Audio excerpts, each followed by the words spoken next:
commande d'un Boeing.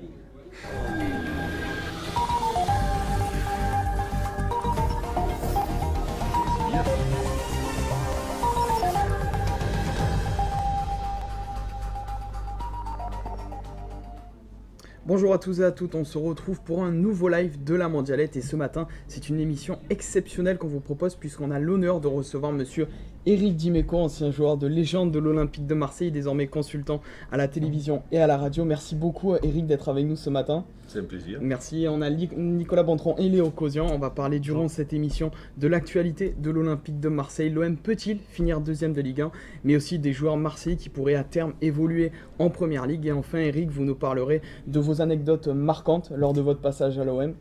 Donc messieurs, l'OM est deuxième de Ligue 1 et les hommes de Rudy Garcia progressent de semaine en semaine. Éric, qu'est-ce que vous pensez de cette équipe de l'Olympique de Marseille cette saison? Est-ce que c'est une équipe qui vous impressionne? Oui, impressionné c'est le mot, même si en début de saison, à l'heure des pronostics, je mettais l'OM dans les trois premiers. D'abord parce que cette équipe s'était renforcée à l'intersaison. Et puis parce que je reste persuadé aujourd'hui que et l'AS Monaco et l'Olympique Lyonnais se sont affaiblis à l'intersaison. Quand on perd à Lyon les Gonalons, Lacazette, Tolisso, et qu'à Monaco on perd les Mendy, Mbappé, Bakayoko, on est obligé de s'affaiblir et donc du coup, et ça a souvent été le débat un petit peu dans les médias auxquels je participe, je pensais vraiment que ça allait être serré. Alors de là à aller voir aussi proche de la deuxième place, voire surclassé et Lyon et Monaco, j'allais pas jusque là, mais par contre que l'OM allait être à la course et au coude à coude avec ces équipes là, je pensais que c'était possible. Est-ce que vous les sentez capables les Marseillais de tenir sur la longueur jusqu'à la fin du championnat et de se qualifier pour la Ligue des Champions en terminant deuxième? C'est un petit peu la question aujourd'hui, savoir comment cette équipe là va gérer le sprint final. D'abord parce que l'effectif est peut-être moins important en quantité et en qualité que l'AS Monaco et l'Olympique Lyonnais. Et surtout parce qu'il y a la Ligue Europa qui va arriver. Alors les Lyonnais sont dans le même cas que nous, les Monégasques non. Et du coup, c'est un petit peu l'interrogation sur cette fin de saison. Comment Rudy Garcia va gérer l'effectif avec des matchs tous les 3 jours. Et comment les autres aussi vont gérer ces périodes-là. D'après moi, ça risque d'être même l'équation de la réussite ou non de l'Olympique de Marseille d'ici la fin de la saison. Même si dans les points positifs, avant que vous me posiez la question, il y a le fait qu'on parle beaucoup de la difficulté de l'OM à gagner les grands matchs.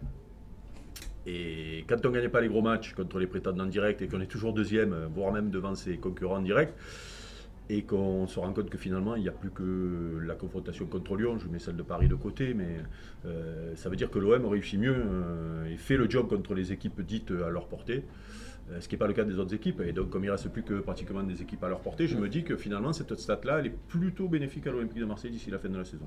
C'est vrai que c'est le seul petit bémol pour moi, ce serait Lyon, parce que je trouve qu'ils ont quand même un effectif de qualité, ils ont une attaque qui marche très très bien. On a vu que le recrutement de Mariano, c'est plutôt un succès parce qu'il a déjà marqué 14 buts. On a Memphis Depay, on a Bertrand Traoré, on a Maxwell Cornet. C'est une équipe qui tourne bien devant. Et c'est vrai qu'il y a cette confrontation directe qui, je pense aussi, va faire la différence parce qu'on est au coude à coude avec cette équipe-là. C'est avec Monaco l'équipe dont on est la plus proche.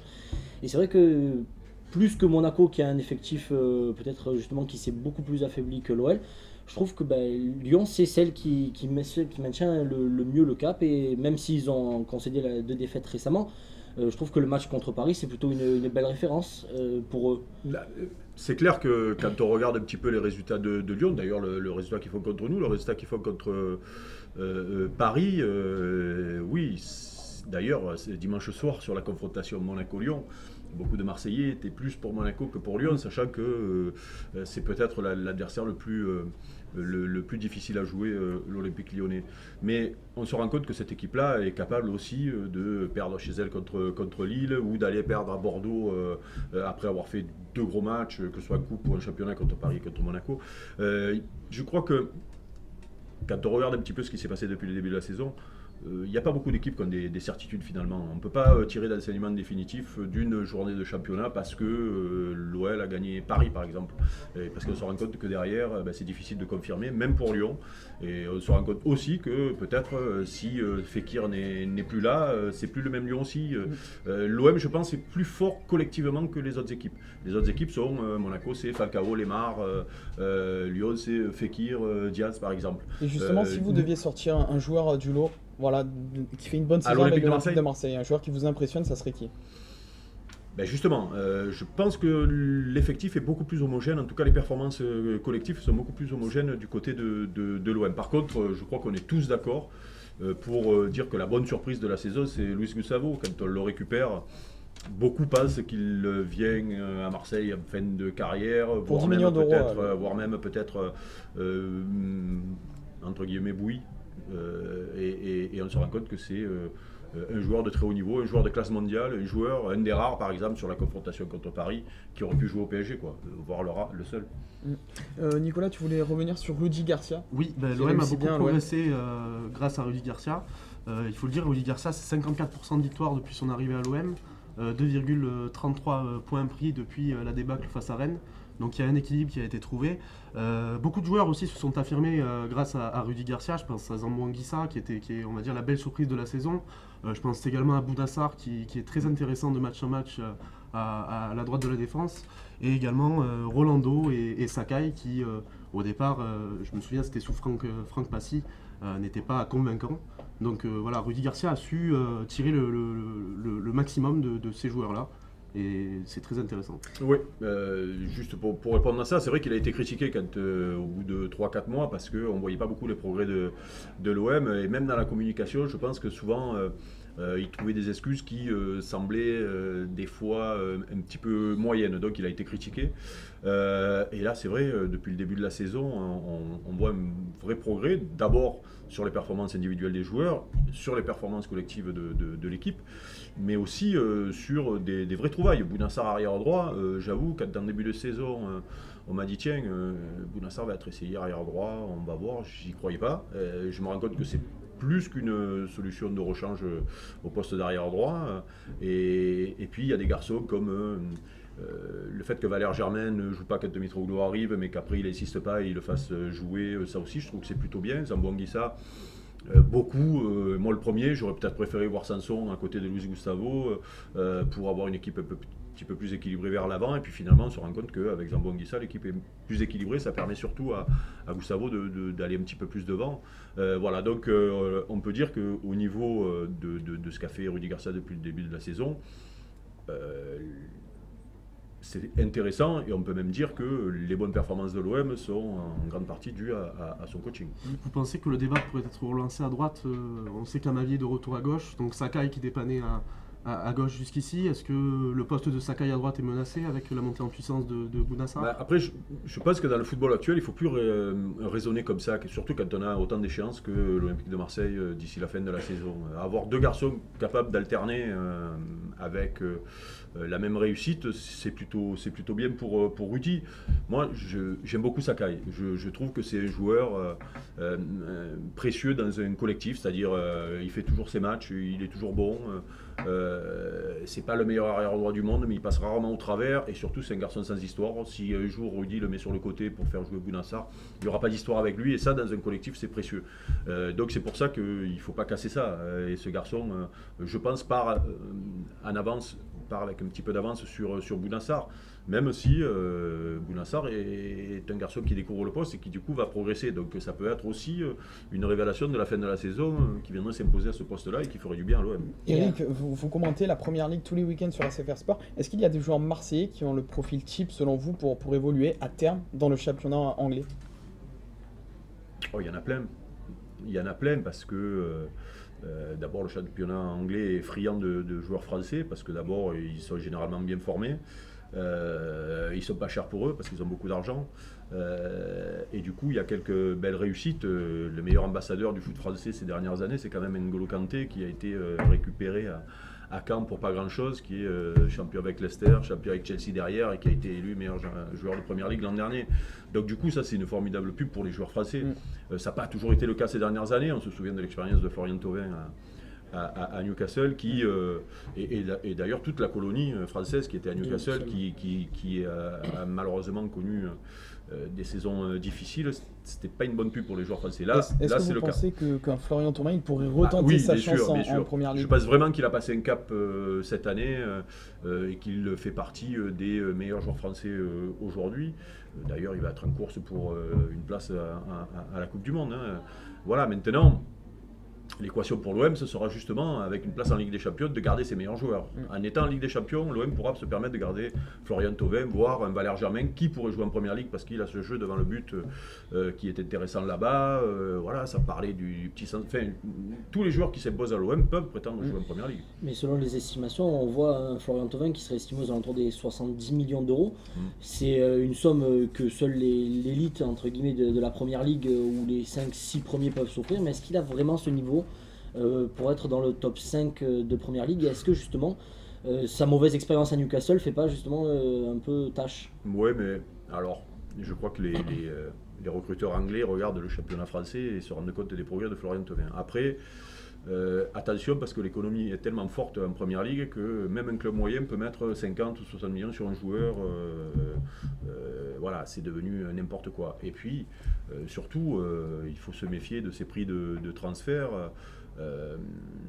C'est l'offre et la demande. Voilà, un joueur, quand Liverpool veut récupérer un défenseur central parce qu'ils en ont absolument besoin et qu'en face d'eux, il n'y a qu'un club qui est capable de vendre un Van Dijk parce qu'ils le veulent à tout prix, eh ben, ils vont être obligés de le surpayer. Et voilà, c'est un petit peu toujours pareil. Et donc, en plus, si Florian Thauvin va à la Coupe du Monde, ben, sa valeur va grandir. Alors après, l'équation va être là pour l'OM, même en étant en Ligue des Champions. Est-ce que l'OM peut dire non à un chèque de 60 millions sur un joueur, même s'il est important pour l'équipe? Ça va être d'ailleurs intéressant à voir comment l'OM va gérer son mercato l'année prochaine.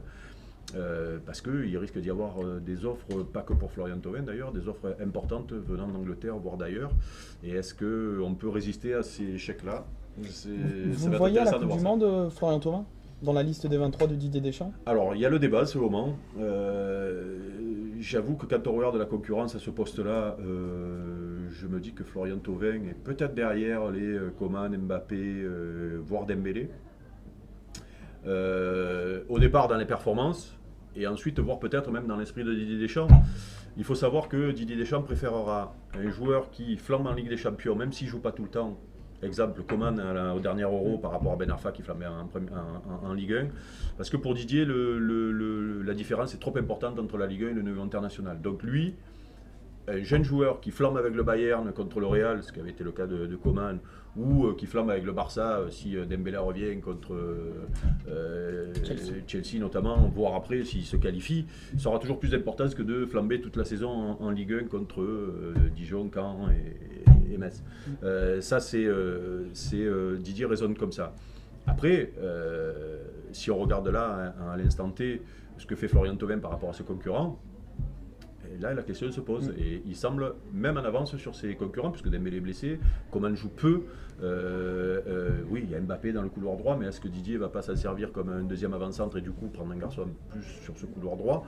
Ça va être l'équation, mais il y aura réflexion si Florian Thauvin continue comme ça, et surtout s'il flamme en Ligue Europa contre des grosses équipes aussi, parce que ça va compter. On rappelle que Florian Thauvin, c'est 13 buts et 10 passes décisives en Ligue 1 cette saison. Ça reste quand même la meilleure chance de l'OM, excepté Steve Mandanda qui vraisemblablement devrait y être aussi, d'aller en équipe de France. Parce qu'après c'est vrai que je pense souvent à Dimitri Payet, mais qui peine un petit peu justement au poste de numéro 10, ou même quand Rudy Garcia a la ligne à gauche. C'est vrai qu'à ce poste-là, il y a peut-être encore plus de prétendants que pour Florian Thauvin. Oui, pour moi Dimitri Payet n'ira pas au mondial. D'abord parce que, et on l'a vu encore cette saison, ses performances sur les gros matchs, que ce soit en équipe de France ou avec l'OM, ne sont pas au niveau. Chaque fois que Paris, Monaco ou Lyon se présentent, ils passent au travers. Et quand le Portugal et l'Allemagne se présentent, ils passent au travers. Alors après, oui, ils flambent contre la Roumanie, contre l'Albanie, contre Caen, contre... Mais pas contre les grosses équipes. Et ça va poser un problème à un moment donné. Parce que c'est pas le cas de Florian Thauvin, justement. Par contre, Mandanda est une valeur sûre en équipe de France, c'est clair. Mais par contre, il y a le petit Amavi qui pour moi, si Benjamin Mendy ne peut pas faire l'Euro, sera en course pour une place dans le groupe. Malgré la concurrence de Kurzawa qui justement lui dispute des matchs de Ligue des Champions. Oui, mais le problème c'est qu'il passe. Calvin. Oui, mais le problème c'est qu'il passe un peu au travers le petit Levin, donc ça peut jouer pour Amavi. Ouais.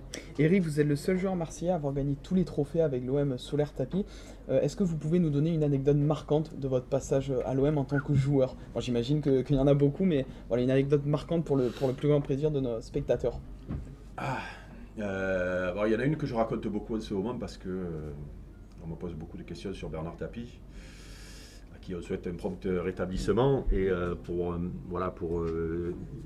cadrer un peu le personnage, en 91, je me pète les croisés juste avant Bari et je mets 6 mois, un petit peu plus à revenir. Et on va faire, à la trêve hivernale de 92, là on va faire des matchs amicaux en Israël. Et Raymond Goethals ça profite pour me faire jouer. C'était mes premiers matchs en pro après ma blessure. Et moi je suis plutôt content de ma performance. Bernard Tapie arrive à la mi-temps, paraît-il, on me le raconte après, dans le vestiaire en disant à Raymond Goethals, sors-moi Dimeco, il est bouilli, il ne pourra plus jamais jouer au foot, il est mort, c'est plus la peine. Bon, il se trouve que je finis le match parce que Raymond, lui, avait décidé que je devais jouer tout le match. La deuxième partie de la saison reprend, je ne joue toujours pas parce que c'est difficile pour moi. Et arrive un match contre Auxerre où il y a épidémie de latéraux et il est obligé de me faire jouer. Et en face, il y a ce qui se fait de mieux dans les couloirs à cette époque-là, Cocard, Vairua des deux côtés, qui sont internationaux, avec une équipe qui joue beaucoup avec ses ailiers. Et il se trouve que je prends Cocard et je le verrouille, on gagne, je fais un super match et tout. Et là, à la fin du match, je suis sur la table de massage comme ça, parce que le kiné était mon meilleur ami à l'époque. Meilleur ami parce que j'étais souvent, comme je revenais de blessure. Et là, Bernard rentre dans la salle de soins, il ouvre les bras comme ça, il me dit « Ah, mon Dimeco, je le savais que tu allais revenir. » Alors que 2 mois avant, il avait dit à Raymond « Sors-le, c'est fini, il est mort pour le football, il ne pourra plus jouer. » Voilà, ça c'était notre boss de l'époque avec qui j'ai passé des moments extraordinaires. Je pense même que c'est un privilège d'avoir connu un homme comme ça dans sa vie parce que c'est un homme particulier. Ouais, puis c'est un mec hors norme, quoi. Voilà, ça n'existe pas ni dans le monde des affaires ni dans le monde du foot. Et avec ses qualités et ses défauts, l'avoir côtoyé et avoir vécu ce genre de moment, c'était un grand privilège. Vas-y Léo. En termes de verrouillage, moi j'ai l'un des souvenirs, c'est l'un des premiers qu'on m'a montré quand on m'a parlé de l'Olympique de Marseille. C'est notamment un tacle sur Laurent Fournier, assez appuyé, qui se solde par un jaune avec quelques provocations. Ouais, jaune, ça a failli être juste avertissement verbal parce qu'à l'époque on pouvait amputer sans être sanctionné. L'amputation était permise. Et justement, suite à ça, il y a Patrick Colter qui a été interviewé ce week-end et qui a dit que vous étiez le joueur le plus méchant qu'il ait côtoyé sur les terrains. Est-ce que vous vous voyez comme quelqu'un de méchant sur le terrain? Le problème, c'est qu'à l'époque, c'est toujours pareil, quand on me parle de cette période-là, et c'est vrai que alors les jeunes comme vous, avec les histoires d'Internet, ce tacle revient toujours en première place dans les vidéos vues, et on me parle beaucoup de ce geste-là, qui était violent, voire très violent quand on le regarde aujourd'hui, même moi quand je le regarde, mais qui montre un petit peu ce qu'était le foot à l'époque, c'est-à-dire que les règles ont changé, et tant mieux d'ailleurs pour les attaquants, parce que ce genre de tacle-là était sanctionné d'un carton jaune, et du coup on en profitait, voilà, donc méchant. Alors moi je ne me considère pas comme le plus méchant de l'époque, parce qu'à côté de moi j'avais Boli, Casoni, Moser, Amoros. C'est-à-dire que Moser, moi je l'ai vu entailler des mecs. Voilà, donc je l'ai vu blesser des mecs, alors que Laurent Fournier sur ce coup-là, il s'est relevé, il a fini le match. Je ne l'ai même pas blessé, donc ça compte pas. Mais voilà, Carlos Moser était un vrai méchant. Moi, j'étais dur. Et j'en ai joué un peu parce que ça me facilitait certaines soirées de Ligue 1 parce que l'attaquant a du coup un peu plus peur. Mais voilà, non, je ne me considérais pas méchant. un peu dur. Et cette rivalité au MPSG, justement, ces derniers jours, elle a fait un petit peu débat avec la soirée d'anniversaire de Neymar où on a pu retrouver un Marseillais, Luis Gustavo. Vous seriez pas allé justement à l'anniversaire de Laurent Fournier ou de Patrick Colter? Non, je pense pas, parce qu'à l'époque, on ne s'entendait pas bien. Là, allez, il faut toujours... Moi, en réalité, je me pose puisqu'il y a débat sur cet anniversaire-là et la présence de Gustavo, je me suis posé la question de savoir si c'est mieux aujourd'hui ou mieux avant, du coup, parce que nous, et même si on se connaissait, moi j'étais très pote avec Laurent Fournier qui avait joué à l'OM, avec Alain Roche, avec qui on était tout le temps ensemble quand il jouait à l'OM, et on ne se disait même pas bonjour sous le tunnel, et il ne serait pas venu à l'idée d'Alain Roche de venir me tendre la main ou me claquer la bise dans le tunnel, parce qu'il savait qu'il aurait pris un râteau, et puis on s'est bastonné avec Ouéa, avec Ginola sous le tunnel plusieurs fois, donc c'était impossible d'aller à l'anniversaire d'un Parisien à l'époque, mais à l'arrivée, est-ce que c'est mieux ou moins bien? Moi, que les Brésiliens qui sont du coup expatriés, qui sont potes d'avant, se retrouvent pour un anniversaire, pourquoi pas? Ça me pose un problème, mais je dis c'est peut-être mieux comme ça finalement. Moi, le seul truc qui me gêne dans cette histoire-là, et j'attends d'ailleurs de voir un petit peu comment les supporters marseillais vont réagir à la présence de Gustavo à l'anniversaire de Neymar, c'est que l'an dernier, les supporters sont tombés sur Bafé Gomis, parce qu'un jour, il a fait une déclaration sur son club formateur qui s'était très bien comporté avec lui, notamment avec son papa qui était malade, où il avait dit ouvertement l'amour ou le respect qu'il avait pour la Saint-Étienne, le club qu'il avait formé. Et il avait été obligé d'aller dans les clubs de supporters pour s'excuser de ces déclarations-là, alors que c'était des déclarations plutôt saines, je trouve, venant d'un garçon qui n'avait pas la mémoire courte, qui montrait du respect à son club formateur. Il a été obligé d'aller s'excuser, il a été vilipendé dans les tribunes. Et là, je vous le parie, on ne va rien dire à Gustavo. Donc c'est un deux poids deux mesures qui me gêne, parce que il n'y a pas de souci, Gustavo peut aller, mais par contre il fallait être indulgent avec Bafé Gomis, qui lui est un vrai amoureux de l'OM, qui serait encore là aujourd'hui si les dirigeants s'étaient bien comportés avec lui, alors que Luis Gustavo, si peut-être à la fin de la saison, en s'étant relancé à l'OM, il a une belle proposition, peut-être même de Paris, il partira sans problème. Donc j'attends de voir un petit peu comment les supporters vont se comporter. Et Eric, La mentalité de Luis Gustavo quand même correspond un petit peu au public marseillais. Vous pensez pas justement que c'est un petit peu lié ça, si par exemple ça avait été Bafé Gomis à la place de Gustavo, Bafé Gomis qui est un Français, qui est un pur produit on va dire du pays, vous pensez pas que la mentalité brésilienne change du coup, modifie un petit peu les débats dans ce contexte-là? Oui, pourquoi pas. On peut justement raisonner comme ça en se disant c'est des Brésiliens, ils sont expatriés, je l'ai dit tout à l'heure, ils se connaissent, voilà, ils n'ont pas la rivalité au MPG, pour eux ça veut rien dire. Ok, pas de souci. Mais qu'on m'explique pas que Luis Gustavo a plus de légitimité sur le terrain que Bafé Gomis par rapport à ce que Gomis a fait l'an dernier. L'an dernier, Bafé Gomis, c'est 20 buts, c'est-à-dire qu'on est là aujourd'hui en Ligue Europa grâce à lui. Et je pense même qu'il serait resté cette année, on serait deuxième tranquille, avec beaucoup moins de pression. Voilà, et je le répète, moi ça m'avait choqué à l'époque qu'on puisse en prendre à lui pour une déclaration comme ça, de respect envers son club formateur. Je l'avais mal pris, j'étais monté au créneau pour le défendre. Je ne dis pas qu'il faut aujourd'hui demander des comptes à Luis Gustavo, parce que je sais que les supporters ne vont même pas noter ça, et tant mieux peut-être. Mais je trouve que l'an dernier on était dur avec Bafé pour un truc qui était peut-être même moins grave que ce que fait Gustavo. Voilà, moi voir Gustavo à l'anniversaire de Neymar, ça ne me gêne pas. J'attends de voir ce qu'il va faire contre Paris du coup. Et Eric, est-ce que ça vous intéresserait, si jamais l'occasion se représente un jour, d'avoir un rôle dans l'organigramme de l'OM? On rappelle qu'en 2000, vous aviez été manager de l'OM. Donc voilà, est-ce que si jamais les dirigeants marseillais vous appellent, est-ce que vous accepteriez Alors d'abord, c'est pas d'actualité. Et deux, j'ai un boulot très prenant qui me plaît énormément et que je compte pas, avec un contrat qui court encore pendant quelques années, et du coup que je compte pas laisser tomber. Donc non, il n'y a pas de raison. Non, il n'y a pas de raison. Et ensuite, je suis pas sûr que les anciens qui reviennent à un poste de dirigeant dans un club soient toujours des réussites. Alors il y a des exemples de réussite, mais il y a des exemples de ratés. Et ensuite, il ne faut pas que ce soit un boulot par défaut, quoi. Voilà, c'est pas parce qu'on a été joueur d'un club, même si on y est resté longtemps, même si on a gagné des titres. je veux dire, on n'est pas obligé d'être obligatoirement reconverti dans le club. C'est pas toujours une bonne idée. Moi, j'ai trouvé ma voie. A priori, mes boss sont plutôt contents et ça devrait continuer. Et du coup, je vais continuer comme ça parce que moi, je m'éclate tous les week-ends à aller commenter le championnat anglais parce que c'est extraordinaire. J'aime bouger, donc il n'y a pas de raison que ça change et ça ne changera pas. Le poste d'entraîneur, de transmettre un petit peu ce que vous avez appris, ça vous a jamais Trop tenté? vieux. Non, jamais.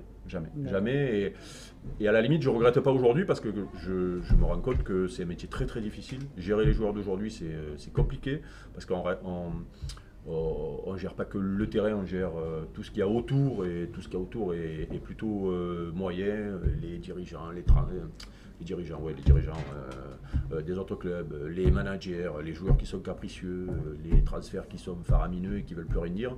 C'est un métier extrêmement difficile. J'ai beaucoup d'admiration pour mes copains qui sont entraîneurs parce que pratiquement tous les entraîneurs français, voire certains à l'étranger, sont des potes ou des garçons de ma génération contre qui j'ai joué. Et j'ai beaucoup d'admiration pour eux et je pense que je ne pourrais pas faire ce qu'ils font. Et Eric Dimeco, l'OM affronte ce soir Bourg-en-Bresse pour les 8e de finale de la Coupe de France. Est-ce que la Coupe de France, c'est pas une compétition qui a perdu du prestige, voilà, pour les joueurs qui la prennent un peu trop à la légère, et c'est une compétition que vous avez remportée en 1989? Oui, je suis pas sûr que ce soit les joueurs qui la prennent à la légère finalement. C'est vrai que c'était la deuxième plus grosse compétition dans l'esprit de joueurs à l'époque. Là maintenant, elle est reléguée bien loin derrière, dans la hiérarchie d'un très bon joueur, voire d'un grand joueur aujourd'hui. Il y a la Ligue des Champions qui est en premier parce que les mecs, dans leur choix de club, le font en fonction de cette compétition-là. Il y a le championnat et après il y a les coupes, mais qui sont loin derrière. Alors peut-être que la Coupe de France a toujours un petit avantage sur la Coupe de la Ligue, et encore, la Coupe de la Ligue permet d'avoir accès à une finale très rapidement. Il n'y a pas de match galère dans des petits clubs sur des petits stades coupe-gorge, et je me demande même si la Coupe de la Ligue n'est pas passée devant la Coupe de France dans l'esprit des joueurs. Mais j'ai du mal à le reprocher aux joueurs parce que dans l'esprit d'un coach aussi, ces matchs-là permettent de faire tourner, et on se rend compte que finalement, même pour un coach, c'est devenu peut-être des matchs pour ajuster l'effectif, pour donner le temps de jeu à certains joueurs. Et à l'arrivée, on se rend compte que dans l'esprit de tout un club, c'est peut-être une des compétitions ou la compétition la moins importante dans la saison. Et donc du coup, les mecs sont un petit peu moins motivés, mais ça, on ne peut pas leur reprocher. Ils ont tellement de matchs en ce moment, il y a des choix à faire. Vous voyez l'OM redisputer peut-être une finale comme ils ont pu le faire il y a 2 ans? L'équation elle est simple aujourd'hui. Pour faire une finale, il ne faut pas tomber contre Paris avant, c'est tout. Dès que tu tombes contre Paris avant, ça devient un peu plus difficile. Ouais, parce qu'ils trustent toutes les finales. Voilà, donc si le tirage au sort est favorable à l'OM, ouais, ce serait bien. Une petite finale PSG-OM en Coupe de France, c'est bien, non? Très bien, merci. Pour finir la saison. Oui. Merci à tous, c'est la fin de cette émission. Merci Eric d'être venu ce matin, merci beaucoup. Merci Nicolas, merci Léo. Continuez de nous suivre sur les réseaux sociaux, La Mondialesse sur Twitter, sur Instagram. Merci beaucoup et bonne journée. Au revoir.